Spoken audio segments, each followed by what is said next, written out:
si on n'a plus de neige, il faut se réinventer. Nos parents ont vécu de ça, nous, ça serait bien que nos enfants puissent aussi en vivre un peu, avec tout ce qui en découle, les hôtels, les restaurants, les gîtes. Bon, la neige me fait travailler, quoi. Enfin, nous fait travailler. Bienvenue dans 13h15. Y aura-t-il encore de la neige dans les années à venir sur les pentes des Alpes, des Pyrénées, en dessous de 1500 mètres d'altitude? Ces paysages sont-ils en train de radicalement se transformer? Pour de nombreux villages, c'est une funeste perspective, une révolution forcée de leur écosystème.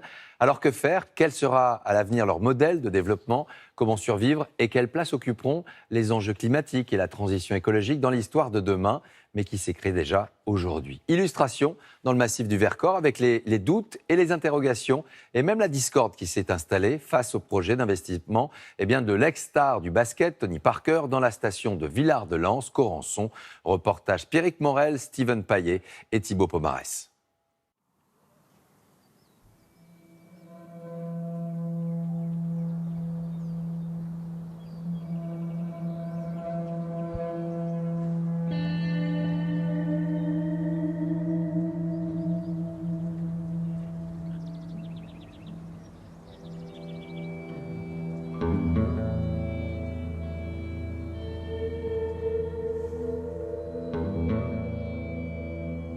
Au cœur du mois de janvier, le Vercors retient son souffle.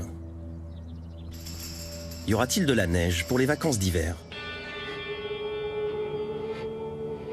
Prêt? Top!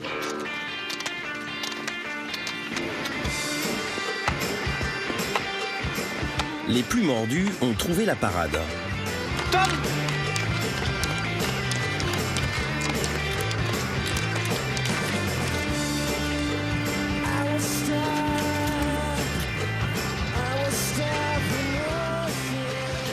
Vous êtes un peu comme un poisson hors de l'eau, là. Ah non, on est dans des poissons dans l'eau, là, parce que nous, le but, c'est de s'entraîner, c'est de performer. Et le ski roue skating, ça ressemble vraiment à ce qu'on fait l'hiver sur de la neige. Donc non, c'est très proche, il y a 2-3 petites adaptations. Mais on peut bien bosser, là, dans ces conditions. C'est un peu anachronique de vous voir sur des roulettes. Au mois de janvier, Ouais. c'est pas courant. Sincèrement, au mois de janvier, c'est pas courant, mais on s'adapte. Faut prendre la neige quand elle est là. Peut-être que les plages seront un peu plus courtes et là on sera prêt à dégainer. Les skis toujours prêts et les skis roues jamais bien loin. Finalement c'est peut-être ça l'avenir aussi. Hein.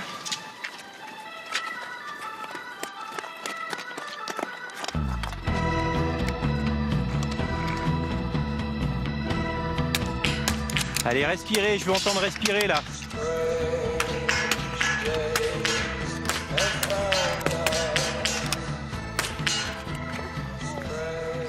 Loïs était champion de biathlon. Là je l'ai à l'épaule. Et maintenant il prépare la relève. Donc si tu es trop bas là-bas, il faut que tu le montes légèrement pour laisser un peu de place à la carabine pour monter.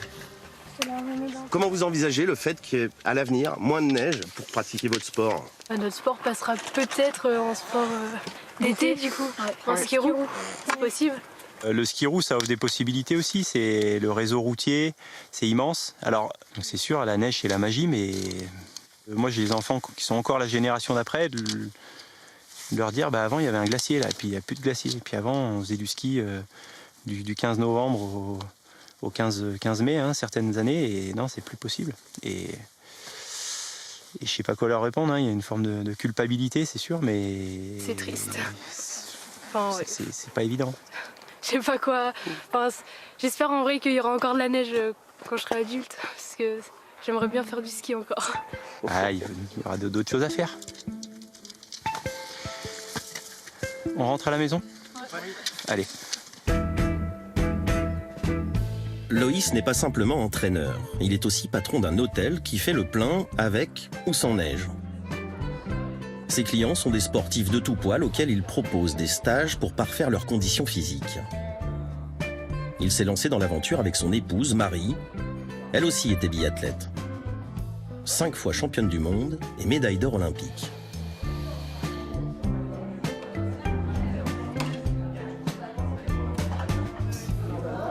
Donc t'es allé où en rando ce matin? Petite moucherolle. Hier, il a pas neigé en haut, il a fait une sorte de pluie verglaçon, ce qui fait que tu as une sorte de croûte, mais qui n'est pas très dure. Du coup, ça fait comme si quand ça décaille en fin de saison, c'était bien. Est-ce que votre idée, c'était de faire sans la neige aussi? Oui, enfin, nous, on est sportifs avec ou sans neige. Mais après, de toute façon, on s'adapte. Et c'est le propre aussi d'une petite structure qui est dans un territoire de moyenne montagne et qui, du coup, offre la possibilité de plein d'autres activités et pas seulement du tout ski. Le ski, c'est, comme dit Marie, le ski, c'est un cran au-dessus. C'est la cerise sur le gâteau, le ski. Ouais, c'est la cerise sur le gâteau. Mais le gâteau est toujours là le reste de l'année, c'est surtout Ouais, ça. voilà. Dans 25 ans, les scientifiques prédisent la fin du ski en dessous de 1500 mètres d'altitude. En attendant, la neige finit toujours par tomber.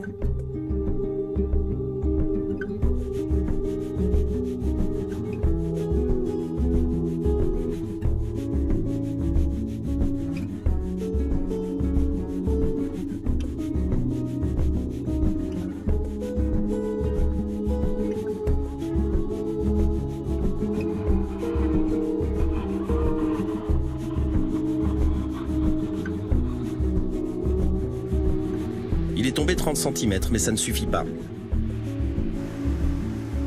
Il faut faire marcher les canons à neige. Laurent va y passer la nuit.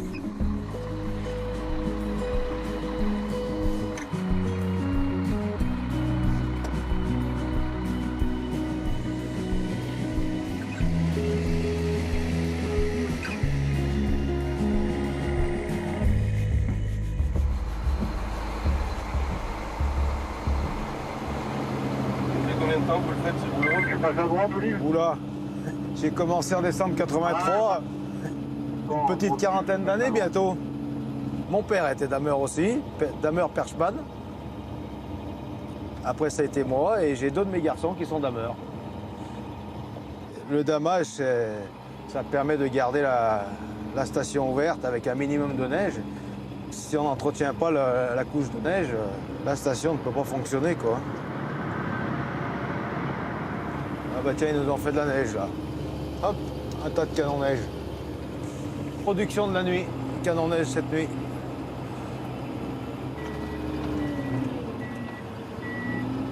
Neige de culture, un peu plus lourde que la neige naturelle, beaucoup plus résistante. Elle résiste mieux au soleil et aux skieurs. Elle nous résiste à nous aussi des fois. Vous préférez travailler la neige fraîche? La neige naturelle, ça c'est sûr. Il n'y a pas photo. Mais bon, on en a de moins en moins. Et est-ce qu'on pourra faire du ski dans 10 ans, dans 20 ans? Est-ce que ça sera toujours sur la neige naturelle? Je doute. Mais bon. Nos parents ont vécu de ça. Nous, ça serait bien que nos enfants puissent aussi en vivre un peu. Avec tout ce qui en découle, les hôtels, les restaurants, les gîtes. Moi, j'ai moi-même un gîte. Bon, ben, la neige me fait travailler, quoi. Enfin, nous fait travailler. Donc, si on n'a plus de neige, il faut se réinventer. Mais quoi, à la montagne? L'hiver, c'est pour glisser. On va aller voir ce qui se passe plus haut, là-haut.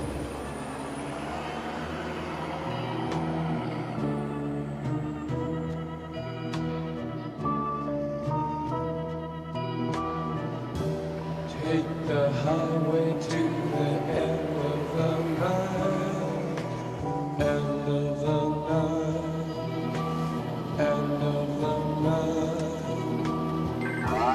Make a journey to the bright midnight, end of the night. C'est un peu le roi du monde, là. Nickel, hein? Donc ça, c'est tout le Vercors qui est sous nos yeux, en fait. Hein. Le plateau du Vercors qu'on devine sous la mer de nuages, là. Ouais. Et là, Corançon, qui n'est pas souvent dans les nuages, disons. Regardez, c'est pas magnifique ici, c'est un très beau pays. Je comprends qu'on ait envie d'y rester, du coup. Et ouais, on y reste, on est là, et voilà.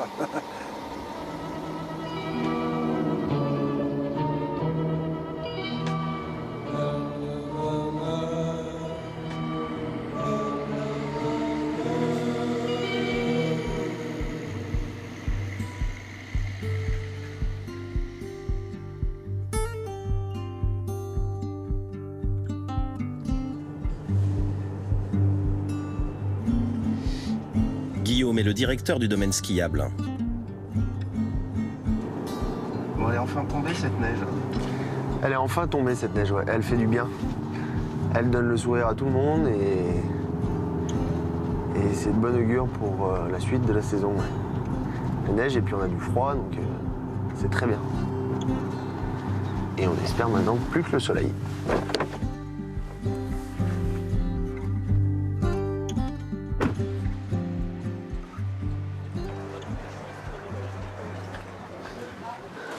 Hop. Salut. Salut, tu vas bien? Ça va? T'es en forme? Bonjour. Ça va? Ça va et toi? T'es en forme? Ça va, Matt? Ça va? T'es en forme?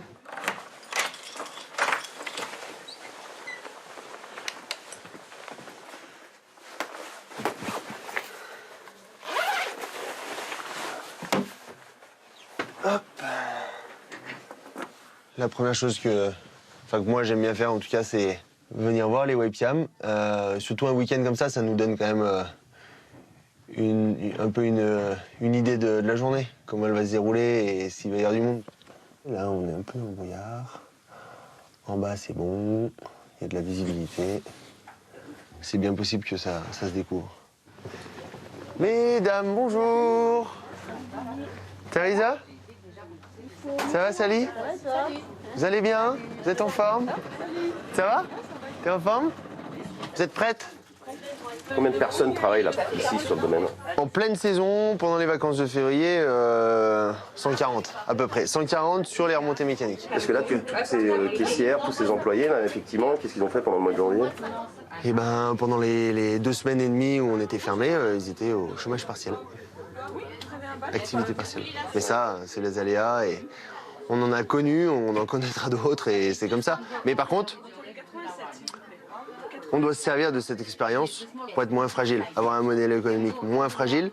Et demain, je n'ai pas la solution, hein, mais demain, si on trouve des activités qui sont complémentaires au ski et qu'on puisse proposer pendant l'hiver, les années où il y a un peu moins de neige, eh ben, on aura gagné. Thank you, have a good time.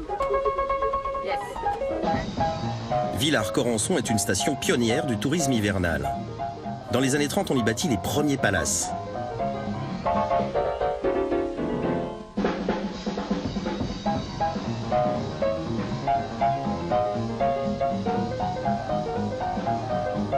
En 1951, elle est la première en Europe à s'équiper de télécabines.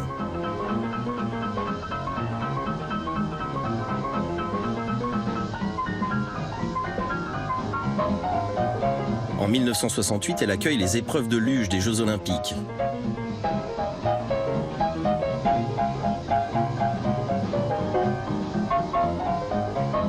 Mais l'âge d'or du ski va se heurter au réchauffement climatique. Concurrencée par les stations de plus haute altitude, Villars-Corançon finit par être mise en vente. C'est là qu'entre en jeu un acheteur providentiel. Tony Parker ne sait pas skier, pourtant, le champion vient de racheter le domaine skiable de Villars-de-Lans-Corançon. La société de Tony Parker est désormais à la tête de la station du Vercors et le champion était là pour la signature officielle. Je trouvais que ce projet de Villars matchait bien avec ce que je faisais. Ça ne va pas devenir voilà, la méga station, c'est pas du tout le but. Le but, c'est de garder quand même l'esprit qui fait l'identité de la station de Villars et de garder l'esprit familial.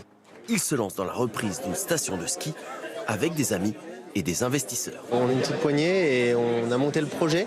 Et ensuite, on avait besoin d'avoir un nom fort, une belle personnalité. Et on est tombé sur Tony et je crois que ça ne pouvait pas mieux tomber.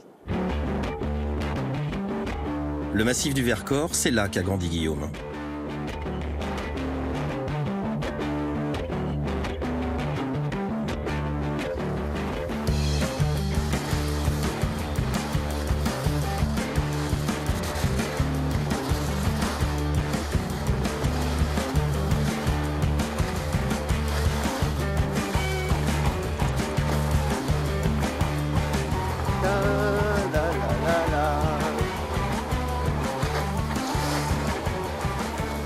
On est bien à Villars-Corançon quand même, hein.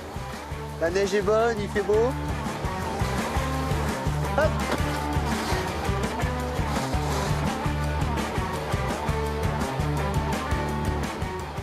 L'arrivée de Tony Parker a été une chance pour vous. Alors, Il faut savoir que Tony, c'est nous qui sommes allés le chercher. Ouais. Par hasard, ça s'est fait de fil en aiguille avec des rencontres. Et il y a eu un moment où voilà, les planètes elles se sont alignées, on s'est rencontrés, ça a matché. Aujourd'hui, on a un vrai projet et on veut construire notre modèle économique sans parler du tout ski. On est tout à fait conscient que la neige peut être de plus en plus rare. On doit changer l'avenir de nos montagnes. Donc il va falloir faire des investissements, il va falloir avoir des infrastructures d'accueil, il va falloir changer des appareils, il va falloir... voilà. Mais encore une fois, on s'inscrit dans la continuité, quoi.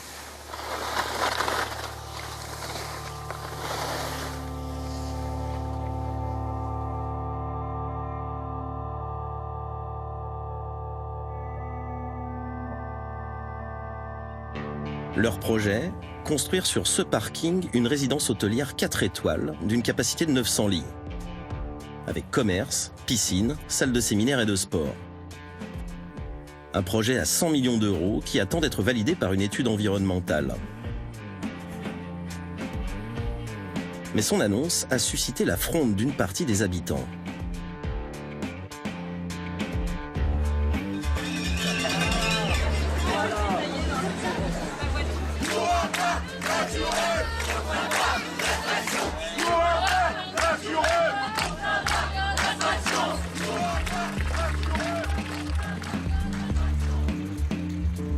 Loïs fait partie des opposants. Bonsoir.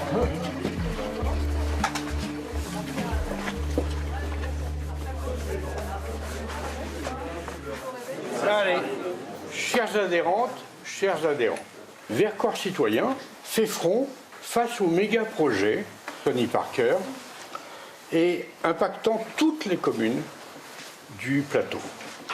Nous avons un cadre de vie et un terrain de jeu exceptionnel.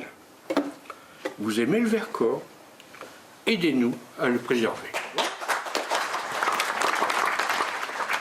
Loïs Habert, j'ai 39 ans, donc j'habite à Villard-de-Lans. Et moi, ce qui me motive sincèrement, c'est la taille des projets. Ils laissent un impact phénoménal sur l'environnement. On ne sait pas quoi en faire 30 ans plus tard. Je ne pense pas que ce soit des modèles économiques viables au niveau humain non plus. Voilà, au travail. Alain, non, peut-être qu'il y avait une question, Alain ? Comment on va arriver à bloquer ces permis de construire de manière à ce que ça nous donne du temps pour réfléchir à un autre projet ? Depuis les premiers jours, le mot d'ordre, c'est pour un autre projet. C'est pas contre les projets. On veut vraiment tourner tout ça vers du positif et de la proposition. Donc c'est pas zéro projet. C'est pas Notre-Dame-des-Landes. Ah, pour l'instant, non. Moi, j'ai 54 ans, mais je suis assez concerné par l'écologie depuis que je suis tout petit. Moi, je pense que ça fait partie de ces projets du XXe siècle. Et qu'aujourd'hui, on est dans une consommation, en fait, du loisir. Et le problème du projet de M. Parker, il est là, en fait. C'est que ça correspond, c'est un beau projet des années 60. Vous êtes patron d'un hôtel, on pourrait très bien vous rétorquer, mais vous n'avez juste pas envie qu'une certaine concurrence s'installe sur votre territoire, là où vous êtes déjà installé? Ouais, moi je leur réponds facile. Déjà, j'ai un profil, j'ai fait la compétition toute ma vie et j'adore ça. Donc j'ai pas de problème avec la compétition. Au contraire, j'étais super fier de voir arriver un Tony Parker où je me disais, il va reprendre un peu l'esprit sportif qu'on a, mais en 10 fois mieux, en 10 fois plus sain, en moderne. Et il va lancer la dynamique que nous, on est trop petits pour créer, quoi. Et en fait, non, on n'en est pas là. Donc moi, ce qui me motive, c'est qu'est-ce qu'on va laisser à nos enfants? Est-ce que je peux encore aller faire du ski de rando tranquille sur des belles montagnes? Est-ce que la montagne va continuer à se mériter? Moi, c'est des sujets qui m'intéressent beaucoup.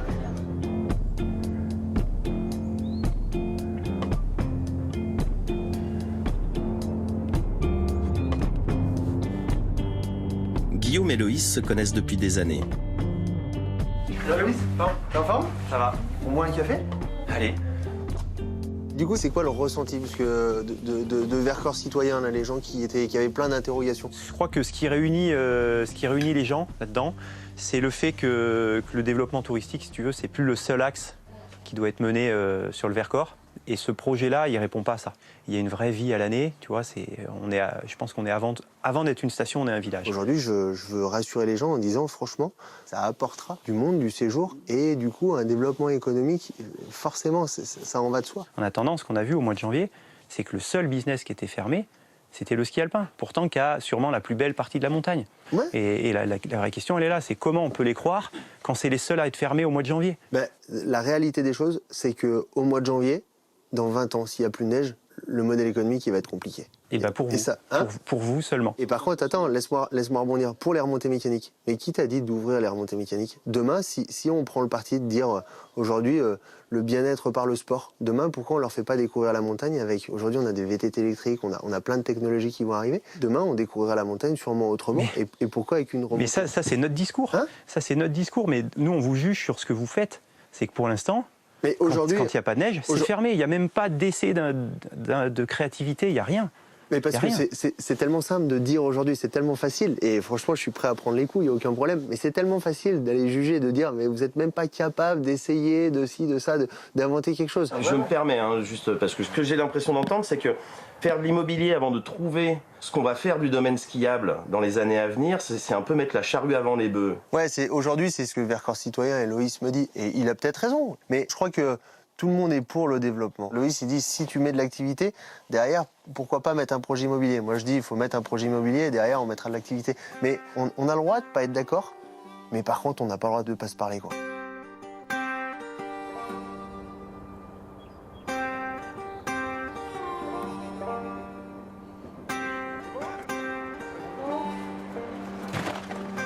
Il y en a qui ont tranché le débat depuis bien longtemps.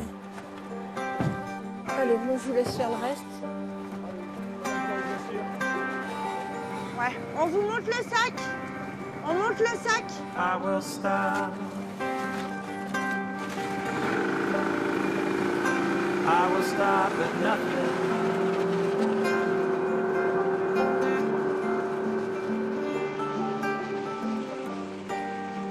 I always say the right things when electioneering. I trust I can rely on your vote. But when I go forwards, you go backwards, and somewhere we will meet. Yes, when I go forwards, you go backwards. Je vous laisse décharger les gars, je lance 2 crumbles moi. Voilà. Allez, feu, je suis prête. Maman, le téléphone, il est dans mon sac. Malater, bonjour. Donc vous êtes 3. On a 2 services, 12h ou 13h45. C'est ça? Vous savez qu'on vient pas chez nous en voiture, hein, à pied ou en raquette? D'accord. Très bien. Oui, bonjour, l'auberge de Malater. Il me reste une table à 13h45 à côté de 2 autres personnes. D'accord. Vous êtes déjà venu chez nous, vous connaissez? À savoir qu'on ne prend pas la carte bleue comme moyen de règlement puisqu'on travaille sans électricité. Donc chèque, espèce ou louis d'or. Super. Ouais, mais je rends pas la monnaie dessus, hein. Non, que les louis d'or, les Napoléons, c'est moins coté. Alors, je vous dis à dimanche, belle journée. Merci, au revoir. Malater, c'est une affaire de famille. Bah déjà, c'est le grand-père de Bernard qui a construit la cabane. Hein. Alors Bernard, c'est qui? Bah, c'est l'homme qui se trouve là. Ça va être moi, Bernard. Voilà. Et c'est vrai qu'au départ, quand on est parti en 89, c'était tout à fait autre chose. C'était un autre contexte. Hein. Personne n'y croyait à notre projet, comme ça, au milieu de la forêt, sans eau, sans électricité. On ne fait pas de steak frites, on fait autre chose. Là, je suis en train de préparer de la sauce, de la crème au bleu et au cèpe. Voilà. Ça, c'est pour le repas de midi, c'est pour mettre sur les ravioles. Donc vous êtes ouvert toute l'année, c'est ce que vous disiez? Quasi. Maintenant, oui. Alors, on a vu l'évolution, c'est-à-dire que quand on a ouvert, on faisait vraiment la grande saison d'hiver, les 2 mois d'été. Et maintenant, 9 mois sur 12, au niveau des week-ends. Oui, après, tu sais, quand le banquier nous appelle et nous dit qu'il y a assez de sous sur les comptes, on arrête de travailler aussi. Ah oui, ça aussi. Ça fait longtemps qu'il n'a pas appelé. Voilà.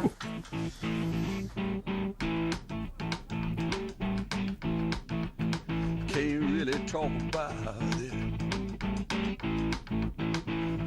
as I want.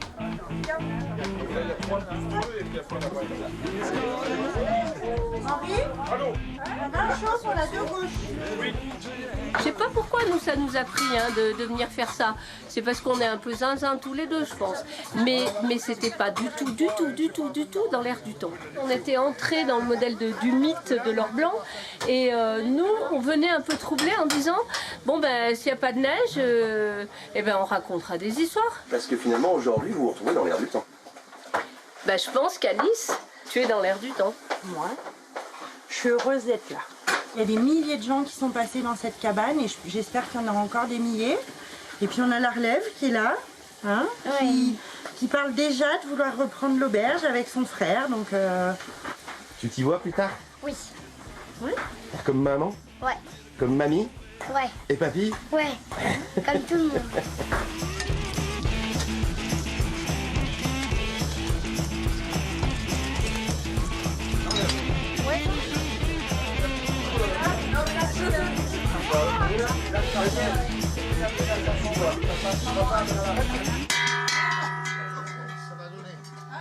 Alors ça, c'est la cloche pour quand on a un peu de temps. Et donc du coup, je vais vous raconter un petit bout d'histoire. Ça vous va? Il était une fois en mon beau pays un roi aussi riche que sa femme était belle. Et comme sa femme était très belle, le roi était très riche. Mais ce que j'ai oublié de vous dire, c'est que c'était à l'époque où sur la terre, il n'y avait que des princes et des rois, où l'on parlait latin, ma foi, et où il y avait quelques coquins parfois, comme il y en avait autrefois. Le roi chercha à rencontrer une espèce de vieille bonne femme, c'est celle qu'on appelle les sorcières. It's a strange day. No colors or shapes. No sound in my head. Et voilà, c'est parti. Alors en haut, vous vous rangez bien comme il faut, en face du tapis à la sortie. Et c'est génial le ski, les enfants, hein? Hein, c'est génial. Ça va se faire une belle descente après. C'est super, génial. Tu t'arrêtes là. Arrête-toi. On s'arrête. Allez, attention les champions du monde. Oh, super beau le dérapage. C'est très bien les enfants. Allez, écarte bien tes skis, écarte tes skis. Allez, on s'arrête. Alors regarde, on fait quoi pour freiner? Et comment on se met en chasse-neige? Faites-moi voir comment on se met en chasse-neige. Chapeau pointu. À combien de générations avez-vous appris le ski? Oh, je pense que 4 générations. Parce que quand j'ai commencé le ski en 74, j'avais donc les grands-parents. Ensuite, j'ai eu les parents, les enfants et maintenant on a les petits-enfants. Voilà, et ça fait plaisir de voir la relève comme ça sur les pistes. Le plaisir de la glisse, le plaisir d'avoir le vent sur le visage. Voilà, et ben, ils sont contents. Ils sont contents et le moniteur aussi. Bon, hop, joli. Alors là, tu vois, tu as fait une jolie figure. Hein? Allez, donne-moi la main. Regarde, je marche en canard comme ça, regarde. Mets tes pieds en canard. T'énerve pas. Et en ski, les enfants, il faut jamais s'énerver, d'accord? Parce qu'au bout du compte, tu as toujours un résultat en ski. Voilà, c'est bien. Ça va aller? C'est vrai que nous, étant en station de moyenne montagne, on a beaucoup plus de risques d'avoir des hivers comme cet hiver-là avec très peu de neige. Qu'est-ce que ça vous fait d'imaginer que ces enfants sont peut-être la dernière génération qui fera du ski ici à Villard-de-Lans? Ça me glace le sang quand vous me dites ça. J'espère pas. Je voudrais rester optimiste, qu'il y a encore beaucoup de gens qui puissent skier. Profiter de ce beau cadre de la montagne, c'est notre plus grand plaisir. Et je pense que tous les gens de la montagne vous diront la même chose. Génial les enfants, c'est génial. Super. Allez, écarte ton chasse-neige. My companions dear, I'm starting to question my manifest destiny, my claim to this frontier. Voilà pour ce document. Merci de nous avoir suivis. Merci à vous pour votre fidélité. Tout de suite, c'est le rugby. La 3e journée du tournoi Destination. On se retrouve ce soir pour 20h30 le samedi. Passez un très bel après-midi.